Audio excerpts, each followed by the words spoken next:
Kowuok e mago mag oro nyaka Ramogi to wadhi motende kod jogo marito kendo neno ni ringre jogo ma otho e kuonde ma ikanogi obedo makare nyaka chieng' golo margi ka bang'e iterogi e kar yweyo margi mogik. Jogo makonyo e rito ringre ji ma otho e kuonde kano ringre sani koro dwaro ni gin bende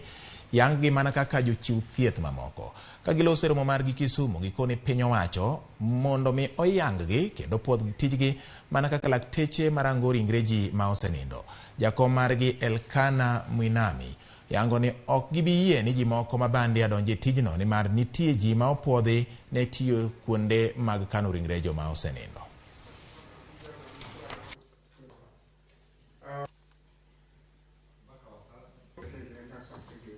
We are pushing forward for the enactment of a scheme of service for morticians,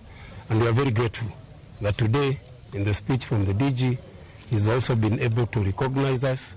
and appreciated the challenges that we faced. We are hopeful that together moving forward,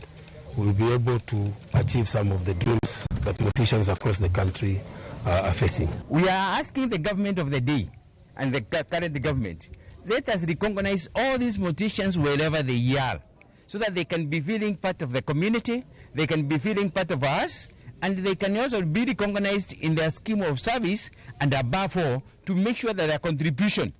is not only regarded as the last day, but the contribution to make sure the economy of the day is growing. We are exploring partnerships in terms of enhancing their appreciation and knowledge and skills and competencies on preserving evidence for accountability, justice, as well as